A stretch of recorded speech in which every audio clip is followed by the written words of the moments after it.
Hello and welcome to Rathods Science Academy. Today in this session we are going to see current affairs of 14 September 2024. So let's get started, and actually today is Saturday. There is very less number of articles even when we compare to yesterday's newspaper, and even there is no text and context and as well as opinion page. Okay, so let's get started and let us see the important articles which are relevant from our examination point of view. Okay, so see this first article, guys. Okay, title says Port Blair to be renamed as Sri Vijayapuram, says Amit Shah. So where is this Port Blair is located? Yes, tell me. So this article is talking about Port Blair is going to be renamed. So renamed as Sri Vijayapuram.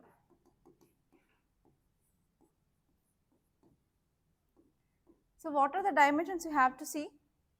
You have to see the first location of this Port Blair. So where is this located? Yes, it is capital city of Andaman and Nicobar. And here you have to see, so what is the history of earlier name? And you have to see what is the history of new name. And one more thing here is you have to see why we are going to change this name. Okay, tell me what your guess, like why there is a changing of this name of this Port Blair to this Sri Vijayapuram. Okay, maybe that name is related to British. Okay, that's right. Next. And is this the first time we changed the name of some of the areas of our country? No. Okay, can you tell me some names which we changed in the recent past?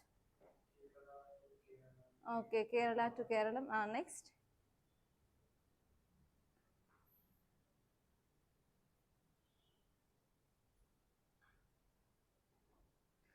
Okay, so let us see this article. So from which subject point of view we can deal with this?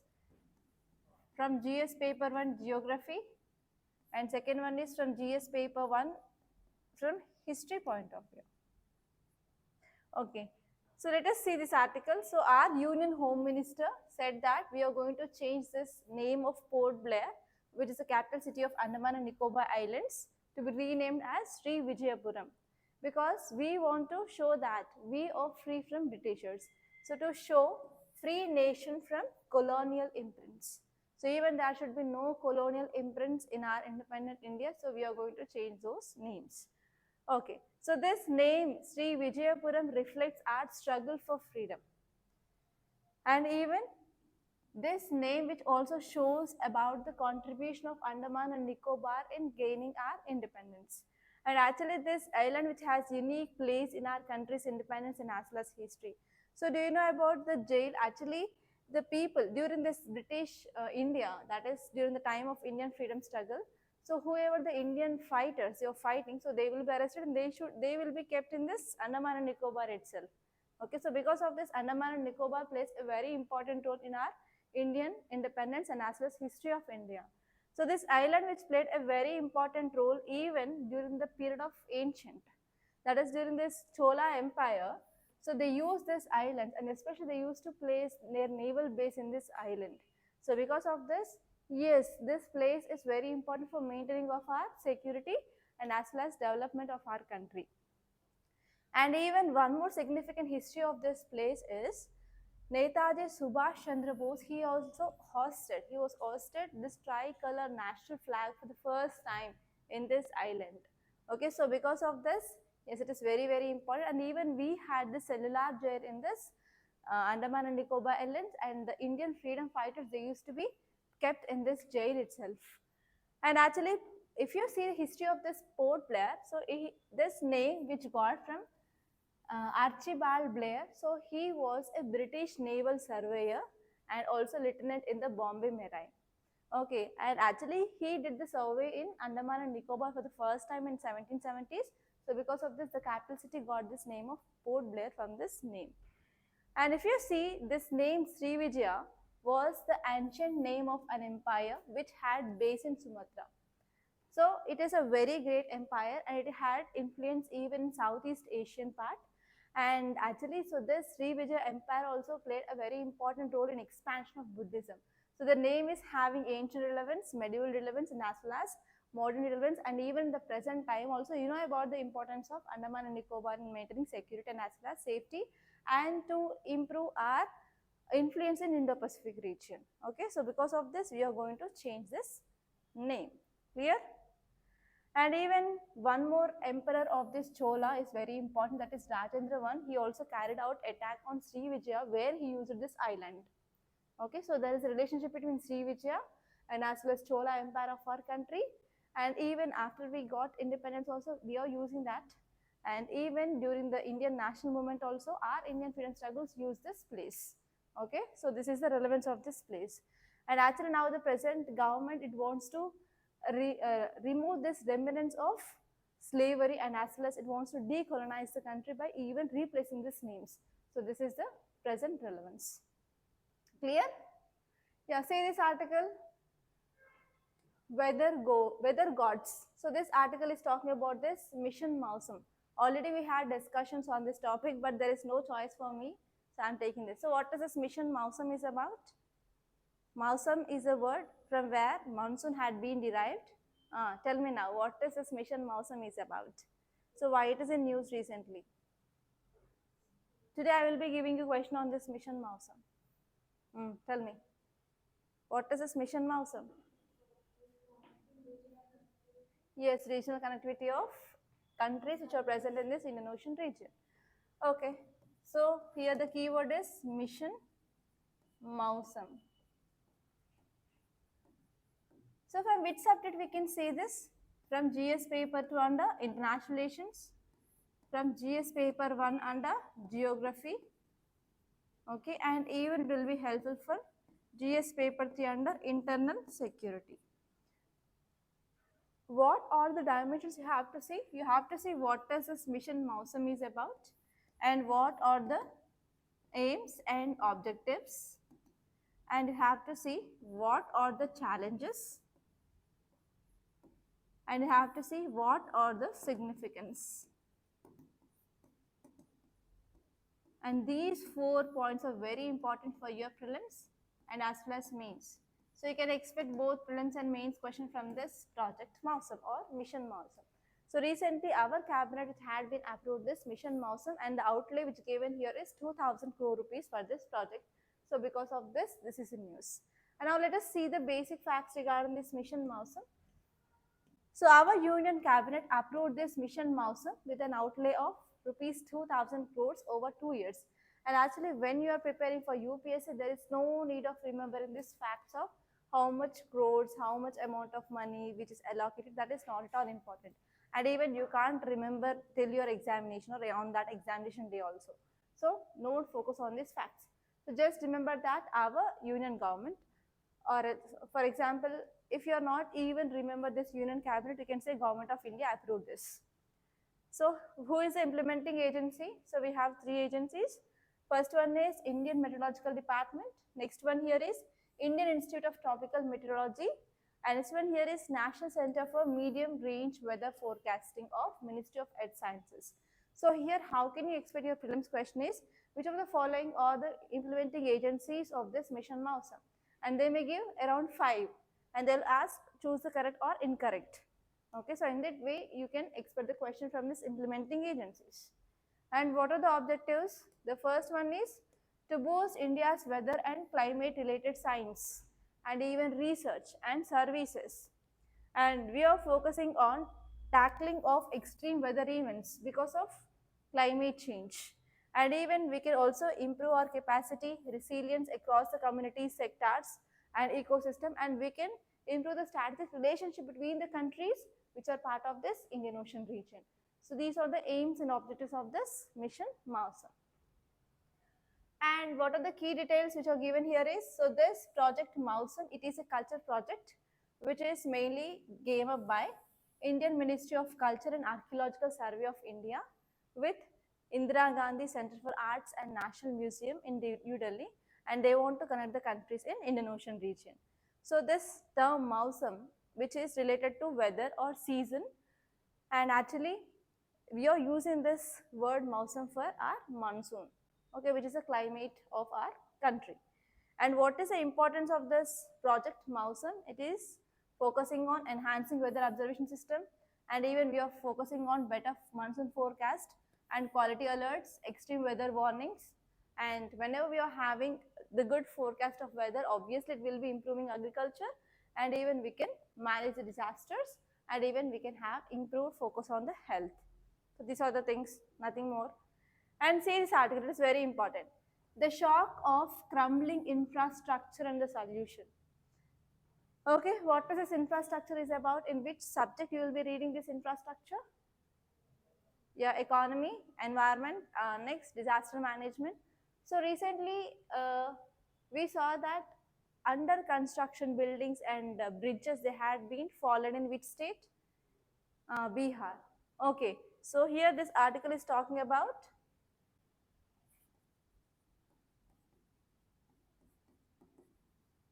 construction in Bihar. So now tell me from which subjects we can deal with this. Okay, GS paper 3 disaster management, and from GS paper 3 environment and ecology, and GS paper 3 economy, and GS paper 1 under geography, and GS paper 2 and 1 under society and social issues. Okay, so these are the subjects we can deal with this. So now my question is, what are the dimensions you have to see? Okay, first one is, what is the reason behind? What is the reason or what are the causes of falling or demolition of these structures under construction activities in this Bihar?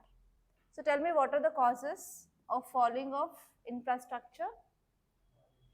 Yes, quality. Next.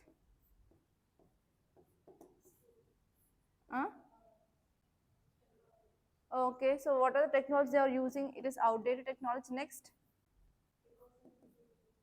Okay, so in eco-sensitive areas, if you're going for infrastructure, they are unsustainable. Next. There is no quality checks, that is audits, right? Next. Funds, okay. So because of lack of funds, so the contractors, they are leaving the projects in between. Next. Come on, YouTube students, please be active.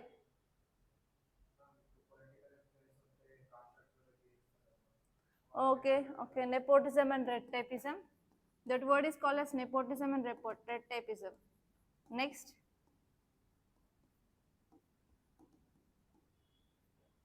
Next, come on, you can do it. It is a general question. Okay, now tell me, what are the measures can be taken? Now tell me, what are the measures? Yes, we can improve quality. How we can improve quality, Monica?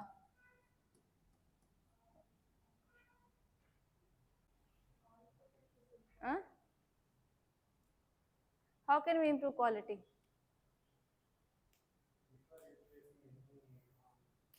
Materials.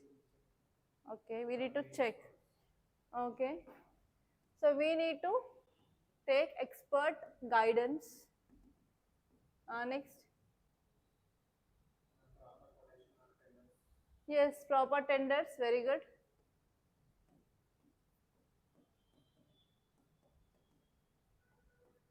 Next.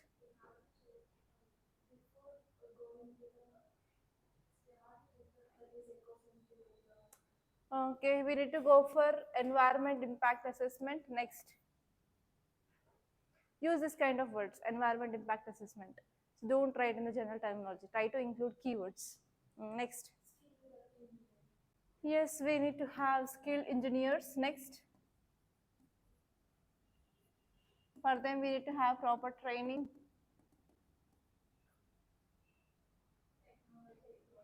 Okay. We can update technology. Next. We need to go for proper audits and regular checks. Regular inspections, not checkups, inspections. Okay, so this is your article is about. That is the thing. So let us see this article. So recent collapse of under construction bridges in Bihar has raised concerns about India's infrastructure quality and project management. So we are not properly maintaining the infrastructure, and even there is no proper management of projects in our country. So despite government efforts through many initiatives like PM Gati Shakti, so we are increasing expenditure on our infrastructure. But even though there are some delays in releasing of funds, as you said, and even there is cost overruns, that means the estimated cost is increasing and there is insufficient planning. So because of all these three things, so there is decreased infrastructure quality in our country, and even there is no proper project management. So here, if you see the important things that you have to get from this article here is, yes, there is no proper quality control in the infrastructure. So because of this lack of quality, the collapse of bridges is happening. So here what is the need? The need here is we have to improve quality control infrastructure so that we can prevent future failures. And this one here is infrastructure is very important for economic development. So even if you want to become developed, how we can be getting that status of developed country? It is not easy, right? So here we need to have the proper infrastructure development. So if you are improving our infrastructure, obviously we will be getting that status. So if you want to achieve this Viksit Bharat by 2047, we have to focus on this economic progress through infrastructure. And next one here is, we are having some challenges in infrastructure, that is there is increasing of time delays. For example, they will be saying that we are going to complete this project within 2 years, but that will be not happen practically. Okay, and even there is cost overrun. That means if they say that it will be around 100 crore rupees, it will be crossing 150 crores. So this is also an important problem. So why? Because for example, we are starting a project in, for example, 2024. So they will be estimating the cost of that project as based on 2024 rates of the materials. For example, steel or cement or any iron. So it will take like 5 years. So in these 5 years, what happened? Obviously, inflation will happen. So the product, what are the materials we are using, that the cost will be increased. So finally, if you see, the cost of that project will be increased. So this is the problem with infrastructure. And one more problem here is, if you want to start any infrastructure projects as an engineer, so you need to have lot of investment. You need to invest first, and later on the government will be releasing money. So if you want to start that project after getting the tender from government, you will be going to any bank to get the loans. But if you want to get the bank loans, again it will be like a long process. And even this is also an important cause for rising of NPS in banking sector, and even we will be getting loans. It will be taking some time. Because of this, it will lead to the time delays as well. So those two are interconnected. And these are some important systemic inefficiencies we are having in our government. And this one here is, even there is no proper capabilities in our demographic dividend. There is no proper skilled and as well as trained people to build that infrastructure. So because of this sometimes the quality can be compromised. And this one here is, whatever the modernization of practices are there, so we are not following that, we are not upgrading our technology. So this is also one important problem. So if you see in China, so around 50 floors building they built within just 2 days of time. Can it possible in India? No, right? So in this way, if you compare India with other countries, we are very, very lag in this technology. So we need to upgrade our technology, especially in this infrastructure. So even if you're comparing about infrastructure in India with other developed countries, we are far behind them. So if you want to achieve this target of 2047 Viksit Bharat, obviously we have to focus on that. And government need to focus on incorporating of good technology, which is advanced.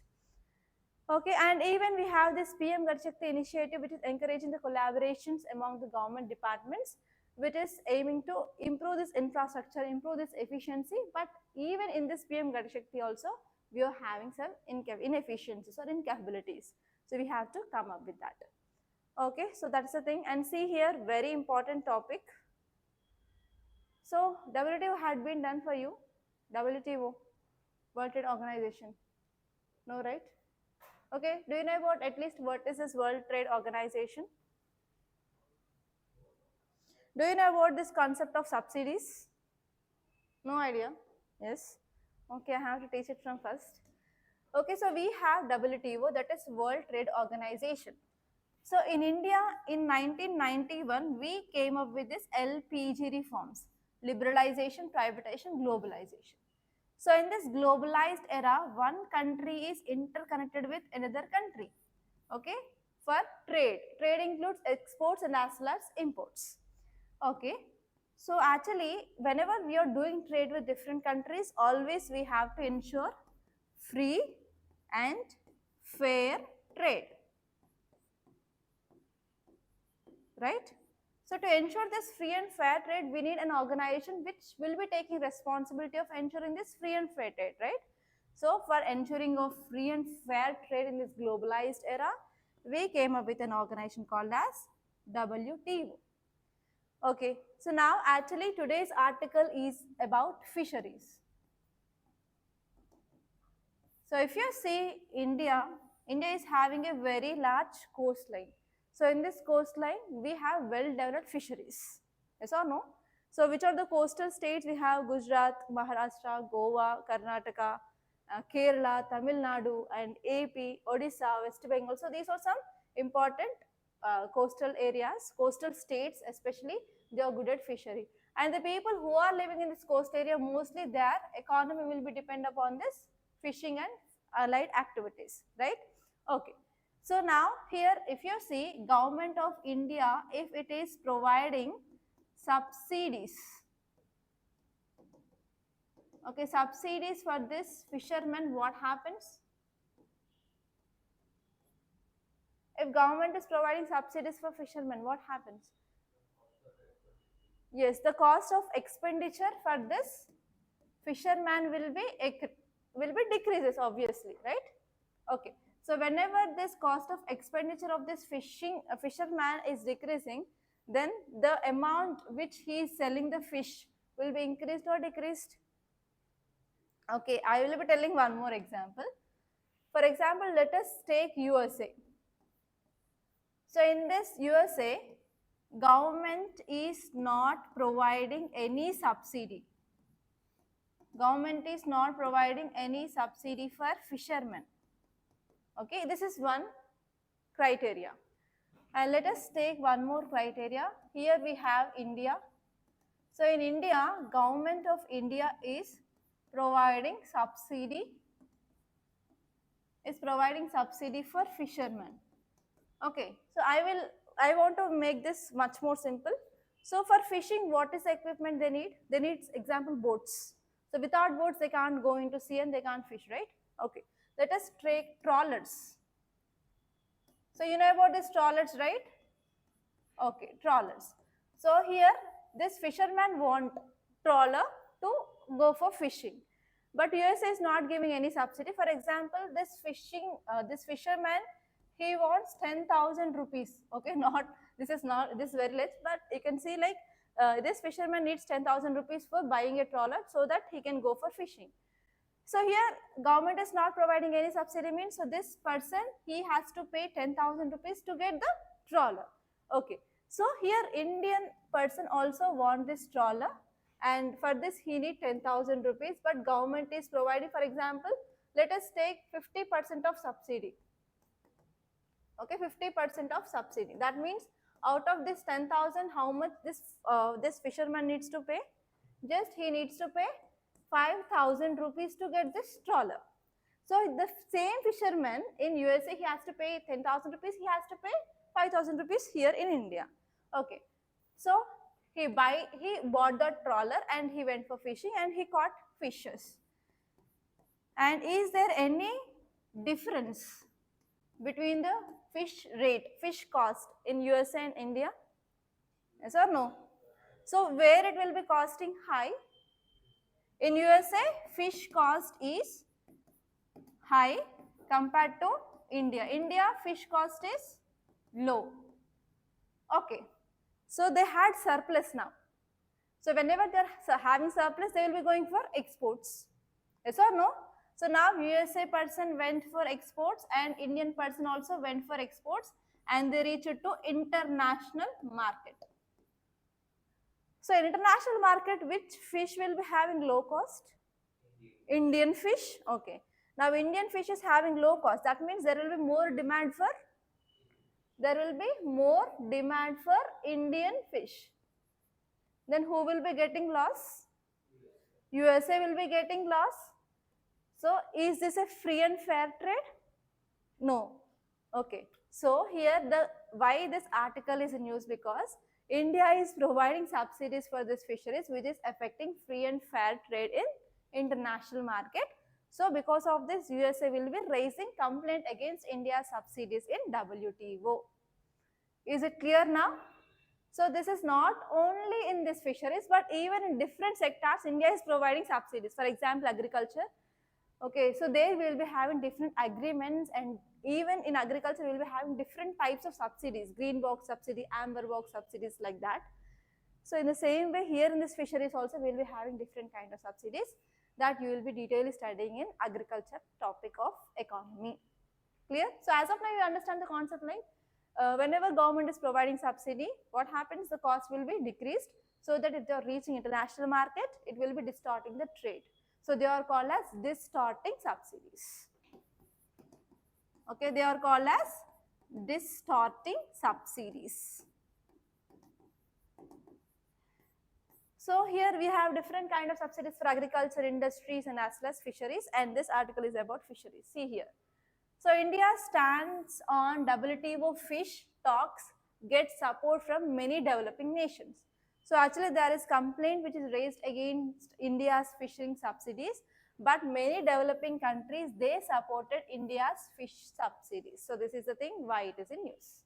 So in this WTO we have a group of developed countries, developing countries, right? So actually one thing you have to remember is developed countries, they will be not providing any subsidies. Only developing and less developed countries, they will be providing subsidies. So if this kind of complaints are raised, means obviously developing countries will be supporting developing countries. So that happened here. Okay, so this is very important concept. So here India stands at WTO regarding fishery subsidies has garnered support. It got support from many developing nations, and also emphasizing the need to curb industrial fishing while protecting small scale fisheries.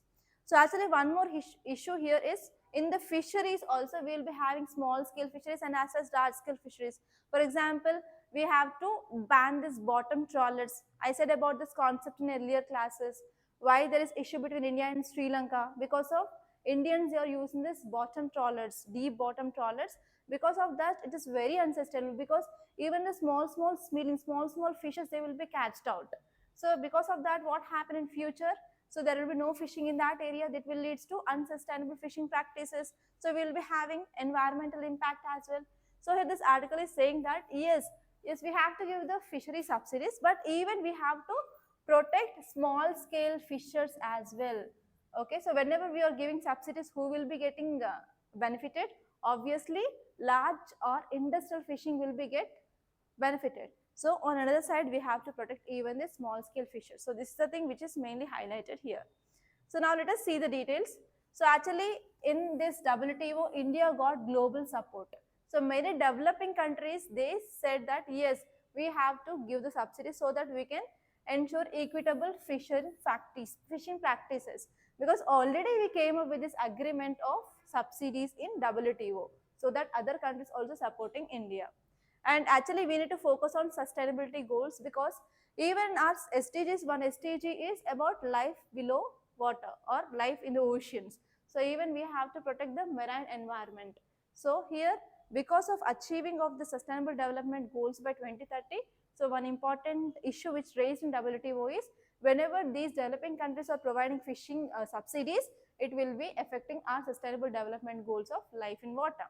So we have to address that. So this is also one question which is raised. And here whatever the current practice are there, we are giving more and more subsidies for large industrial fisheries, so that it is also having impact on small scale fisheries. So this is the thing which mainly said. And now let us see what this agreement is about. So WTO agreement on fishery subsidies, when we came up in year 2022 itself. And actually with this agreement, we are promoting sustainable fishing practices, and even we are protecting fish stocks globally. And this agreement, it is a groundbreaking achievements, and we are focusing on even environmental sustainability, and especially we are establishing a set of prohibitions, and we are focusing that government is supporting this fishing sector.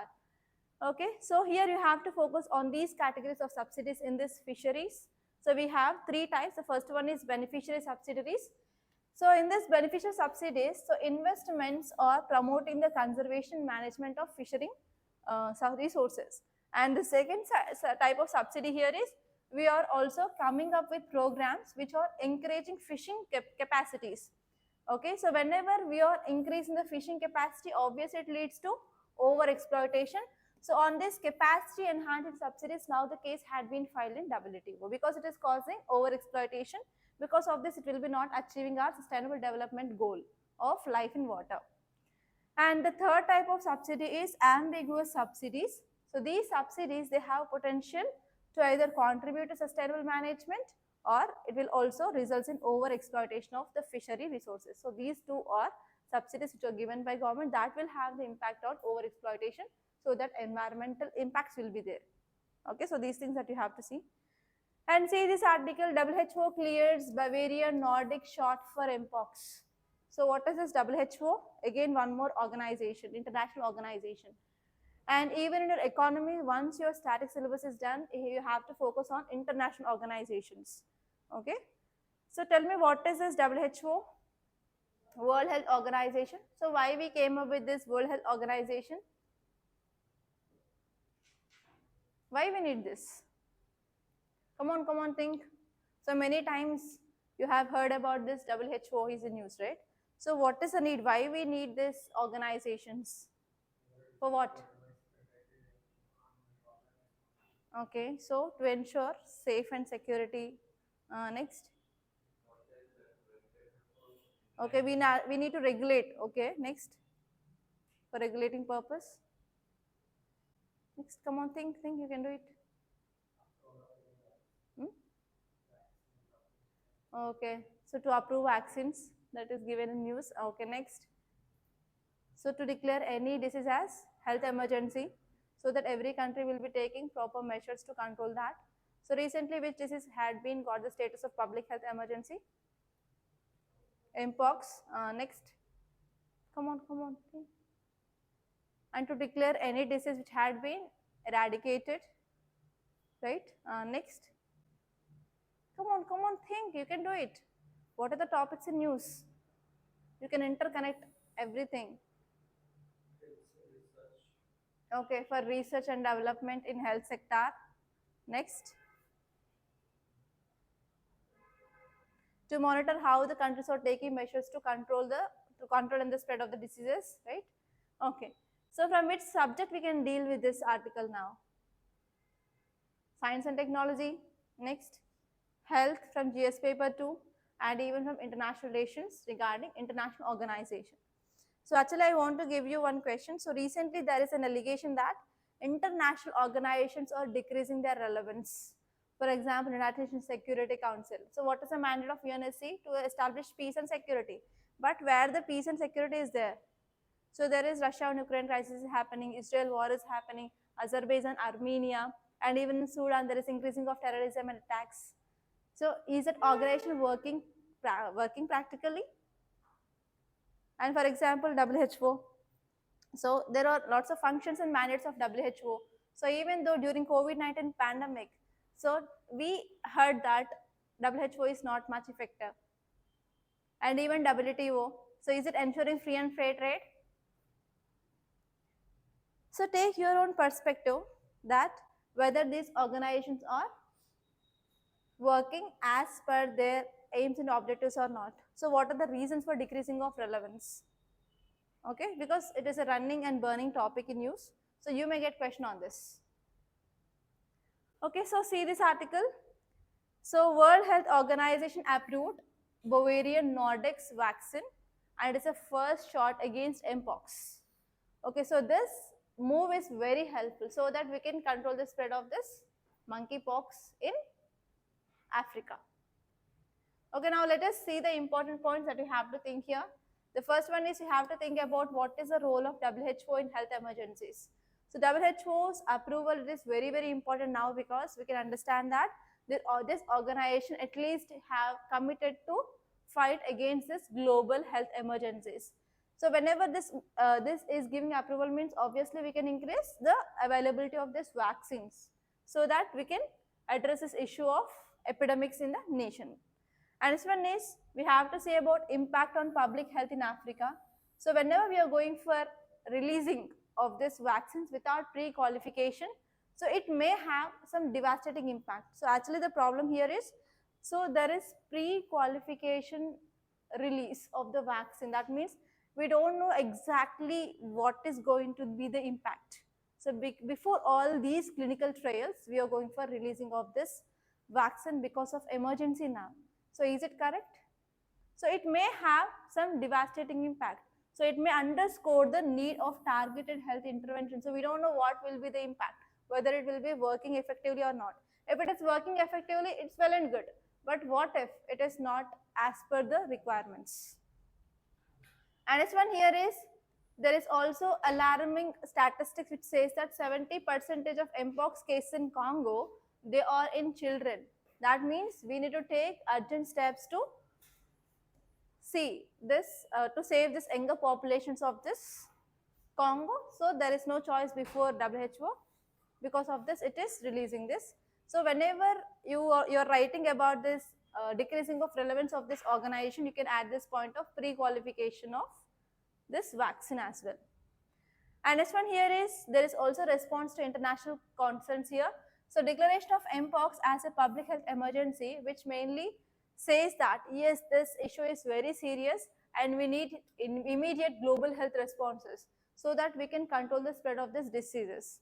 And next one is, if you see the future preparedness, so this approval is not only addressing the current outbreak, but even we are going to have the future vaccine development for this mpox, so that each and every country will be prepared, okay, for this resurgence. And next one here is, there is also some challenges regarding the procurement of these vaccines because of logistical hurdles, because of financial hurdles, especially in the developing countries. They don't have the finances to access this medicines, even with the pre-qualification as well. And as you all know that vaccines are very, very important, especially to combat these infectious diseases, because many children, they lost their life, okay. So here we need proper research and development, and we have to invest in this vaccine development, and even we have to focus on supply chain networks and as well as distribution networks. So see this article, floods may cut jute production by 20%. So whenever you are writing about any answer regarding disaster management, so what are the disasters which happen now, like floods, like landslides, heat waves, etc. So how it is going to impact economy? So you have to write the impacts of floods. So whenever you're writing impacts of floods, you can write this article as a case study. So because of floods, okay, especially in West Bengal, production of jute had been decreased by 20%. So you will be having a data. Okay, so you have to use these titles of articles as examples and case studies so that you can substantiate your argument. Clear? Okay, so these are the important articles that appeared in our today's Hindu newspaper. So by this I'm concluding. Thank you so much for watching, and please do like this class and share this class to your friends, and do subscribe to Rathods IAS Academy. And we are going to meet in the tomorrow's class.